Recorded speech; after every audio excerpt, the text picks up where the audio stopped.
What's the deal, baby? You already know it's Big Boss. How Boss Dog K-Po through the door. Here to talk this boxing. What's good with y'all boys, man?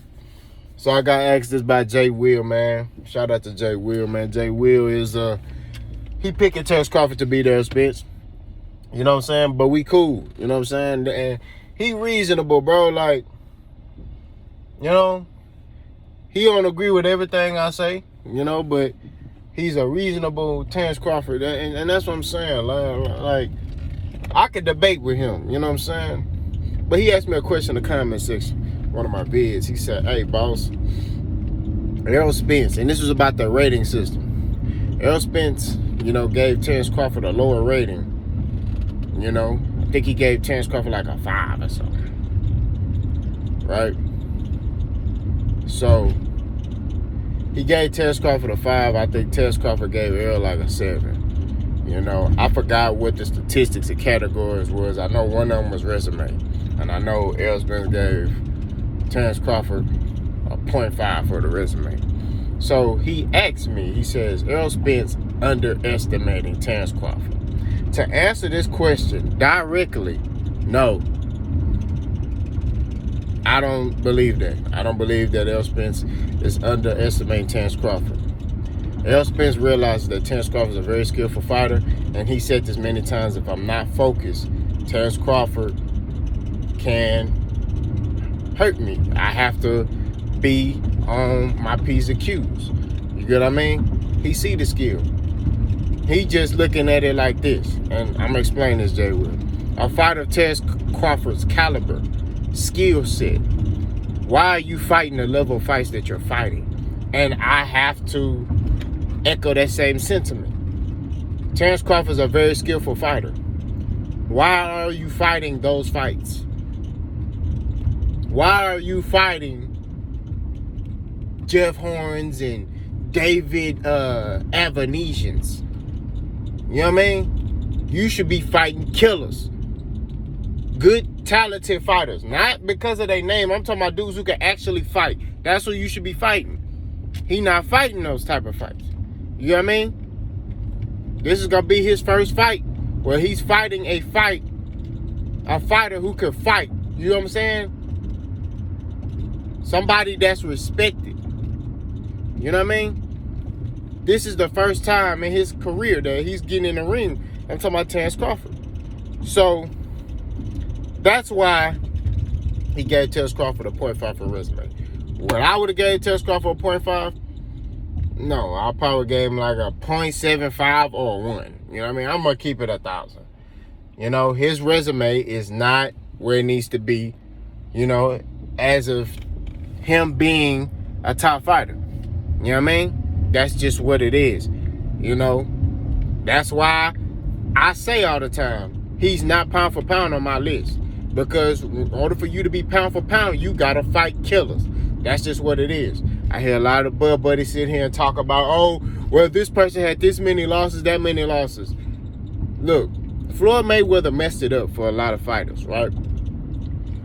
But at the end of the day, your losses don't define you as not being a top fighter, okay? It's who you lose to, right?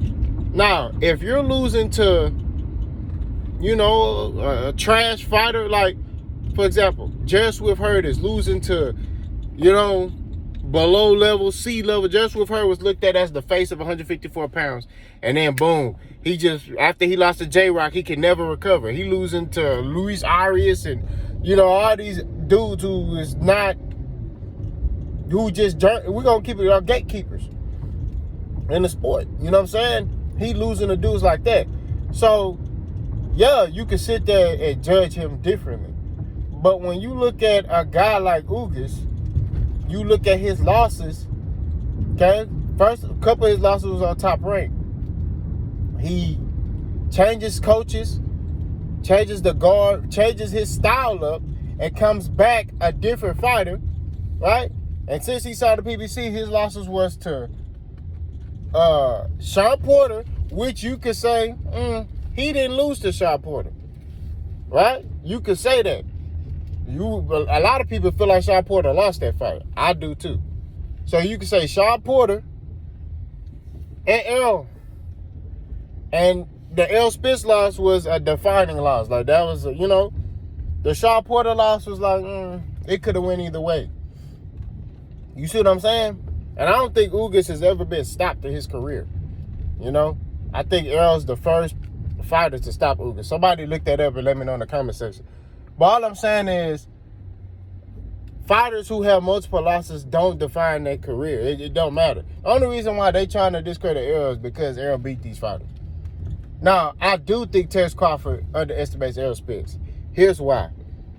I think Terence Crawford respects Errol Spence as a man, but I don't think he respects Errol Spence as far as a fighter. And the reason why I say that is because of this. When you hear Terence Crawford talk about Errol Spence as a fighter, it's more like he's like, he respects Errol Spence in the essence of him winning his fights. You know what I mean? But he don't understand how this dude is winning his fights. Like, he don't get it. He don't understand in his mind how y'all letting this dude, okay, this dude who's basic beat y'all. And he don't understand that. He looking at it from that perspective. He looks at Errol Spence like that. Like, how y'all letting this dude beat y'all, bro? He's basic. You know what I'm saying? He not even doing nothing special. That's how he's looking at Errol Spence. You know what I mean? So I think going into this fight, Terence Crawford's looking at Errol Spence like he not even on my level. Like, you know what I mean? I do think Terence Crawford, Bo McAnally, underestimate Errol Spence. I do. I'm not gonna lie to you. I don't think they look at Errol Spence. They look at Errol Spence as a hype job. That's how they looking at Errol Spence. You hear them talk about PBC fighters, even the Bud Buddies talk about PBC fighters. Oh, PBC hypes they fighters up. So they look at Errol Spence as a hype job, right? They look at him as just overhyped, and, they overhyped and oversell their fighters so they could look a certain way, but really they not like that. That's how the Bud Buddies, and that's how Terence Crawford and his team is looking at Errol Spence. And I'm here to tell you, Errol Spence is every bit of elite. You know what I'm saying? The PBC fighters, all of them are every bit of, they could fight. There's a reason why a lot of people don't be want to fight them, because they all can fight.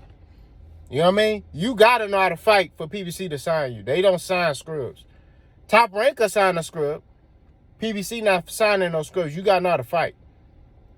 That's just what it is. You got to know how to fight to go to PBC, because you going to fight another killer. You know what I mean? They make their prospects fight each other, everything. Look at that little prospect that was coming up at 154. What's his name? The white dude. He fought at 154. He just lost. On I think the Tank versus Ryan undercard. He got stopped. What's his name? I forgot his name. Something with a J.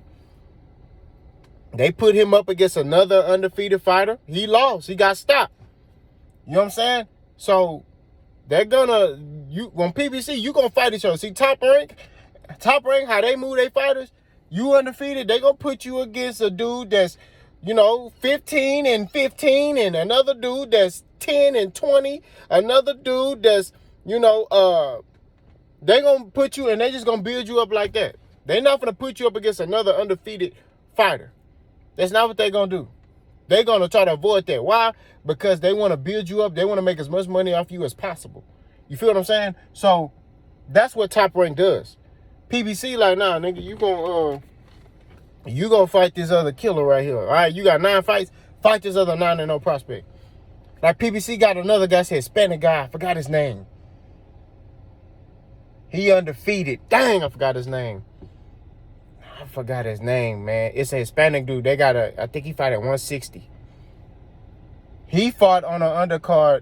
I forgot which undercard. I watched his fight. He fought on the undercard. He was undefeated. They put him up against another undefeated prospect, and he stopped that dude.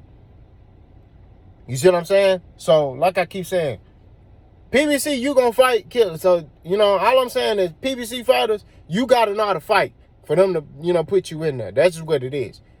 Ain't no baby in you, we're gonna groom you. Ain't none of that. You gonna fight.